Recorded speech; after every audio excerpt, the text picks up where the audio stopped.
Bonjour à tous et à toutes. Je m'appelle Emeline Broquevieille, donc j'ai 25 ans.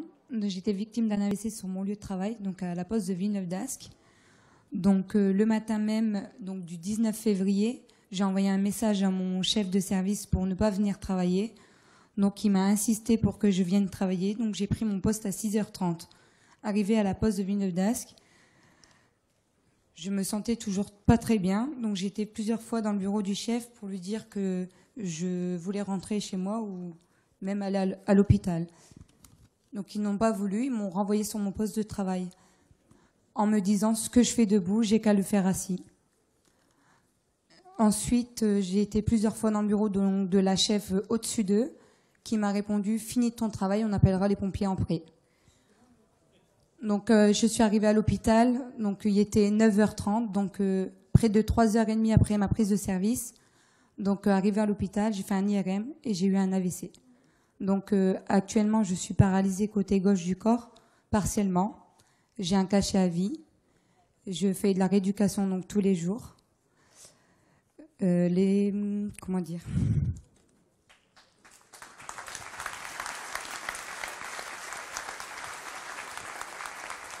Donc aujourd'hui, le facteur qui m'a secouru, donc qui a insisté pour appeler les pompiers, a été mis à pied. Donc ça fait 8 mois qu'il ne travaille plus. La Poste a essayé de le mettre d'écart pour éteigner le feu donc de mon histoire. Aujourd'hui, une procédure en justice est en cours. On attend une date pour passer au tribunal pénal pour qu'ils répondent de leurs actes.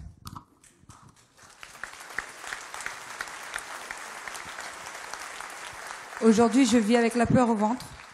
J'ai peur de mourir à chaque fois que j'ai mal à la tête. La pression au travail est faite pas que par moi, mais par tous les facteurs de France.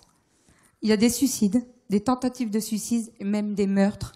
Oui, un collègue qui se fait renverser par un autre collègue, mais qui ont passé ça pour un accident. Moi, je dis ça, c'est un meurtre. Des maladies graves, comme moi. La pression managériale est là, à la Poste, dans toute la France. La Poste ne veut pas répondre. C'est une boîte humaine. D'après eux, c'est la boîte humaine. Non. Ils ne pensent pas à la santé. Ils pensent aux chiffres. Donc maintenant, je voudrais remercier Julien et Hugo de leur présence à mes côtés le jour de la manifestation qui a été organisée par Sud PTT en mon soutien et en soutien de Sébastien Carré, donc mon sauveur. Moi, je l'appelle comme ça, c'est mon sauveur. À l'heure actuelle, il n'aurait pas intervenu, je serais peut-être morte. Et ils auraient répondu quoi ? Ils auraient répondu quoi à ma famille, à mes enfants ? Ben, elle nous a pas prévenus. Non, il faut qu'ils répondent de leurs actes devant la justice, parce qu'aujourd'hui, j'ai 25 ans et je suis paralysée côté gauche de mon corps. Et ça, il faut qu'ils prennent conscience de ça.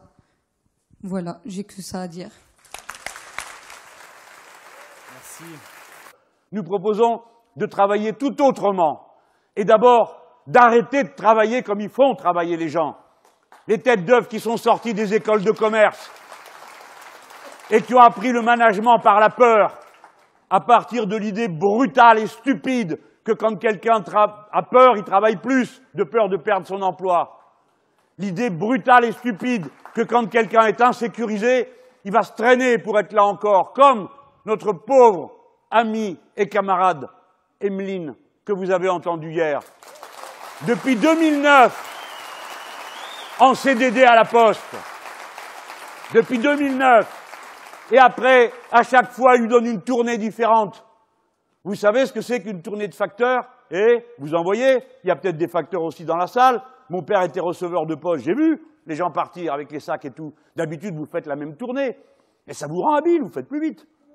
Vous faites mieux, puis vous arrêtez pour dire un petit bonjour à quelqu'un. Maintenant, il va falloir payer pour que quelqu'un vous dise bonjour. Vous êtes au courant de ça? Eh bien oui. Si vous payez, le facteur s'arrête chez vous, même s'il n'y a rien à vous donner, juste pour voir si vous êtes toujours là. Avant, ça se faisait comme ça, dans la tournée. Et puis comme ils connaissaient la tournée, ben, sur la durée du temps qu'on négociait grâce au syndicat, eh ben, on prenait une petite minute ici, une autre là-bas, bon, des choses normales, humaines.